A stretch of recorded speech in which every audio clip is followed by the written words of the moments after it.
तो चड्ढा जी and gang शामिल हो गए हैं बीजेपी में। तो उन्होंने बहुत सारे आरोप लगाए आम आदमी पार्टी के ऊपर, अरविंद केजरीवाल के ऊपर। तो अब एक-एक करके देखते हैं उन्होंने क्या कहा है।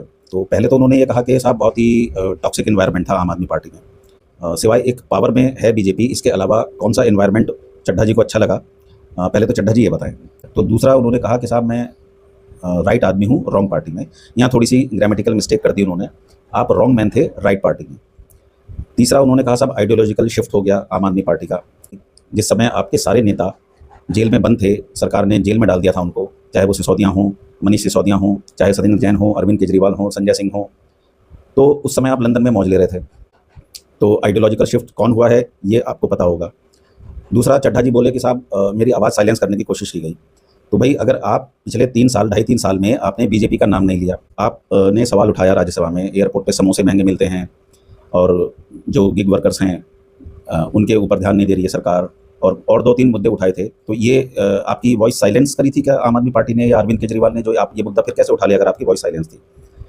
दूसरा ये क्या था कि डिसएग्रीमेंट है लीडरशिप के साथ में। तो ऑब्वियसली लीडरशिप के साथ में आपका डिसएग्रीमेंट है, तभी तो लगभग ढाई 3 साल से आपने कभी कोई किसी भी अपने स्टेटमेंट में बीजेपी का किसी नेता का नाम नहीं लिया। आपके नेता जेल में थे, आप लंदन में मौज कर रहे थे। आपको अगर आइडियोलॉजी की बात थी, आप कांग्रेस में भी जा सकते थे, आप तृणमूल कांग्रेस में चले जाते, आप समाजवादी पार्टी में, बहुजन समाज पार्टी में या और किसी दूसरी पार्टी में, कम्युनिस्ट पार्टी में आप जा सकते थे। आपने पावर वाली पार्टी को ही चुना और अपने साथ में 6-7 और लोगों को तोड़ दिया। तो आप कितनी बड़ी आइडियोलॉजिकल शिफ्ट हुआ है और किसमें हुआ है, ये देश पूरा देख रहा है आपको। आप इसी बात से बार-बार खुश हो रहे हो कि साहब मेरे 13 मिलियन समथिंग ऑफ इंस्टाग्राम पे फॉलोअर्स हैं। तो भाई फिर राज्यसभा में क्यों चुन के आए? अगर आप इतने लोकप्रिय हो, तो राज्यसभा से क्यों चुन के आए? लोकसभा का इलेक्शन लड़ते। आप कह रहे हो डिसएग्रीमेंट है, आपको राज्यसभा का सांसद बनाया, पार्टी में बहुत बड़ा पद दिया, आपको पंजाब का प्रभारी बनाया। तो आइडियोलॉजिकल शिफ्ट किसका हुआ? किसने आपकी वॉइस को साइलेंस करने की कोशिश करी? तो ये सब बातों का भी जवाब दो ना आप। तो ये बेवकूफ़ी की बातें और दूसरों को, फॉलोअर्स को बेवकूफ़ बनाना और बेवकूफ़ समझना आप बंद करें। जिस पार्टी ने आपको पहचान दी, 26 साल की उम्र में आपको जो पूरे देश के सामने लाके प्रस्तुत किया, आपने अपने स्वार्थ के लिए आपने उस पार्टी को दगा दी।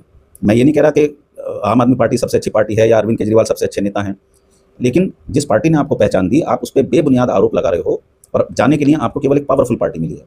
तो shame on you, shame on your upbringing, shame on your education.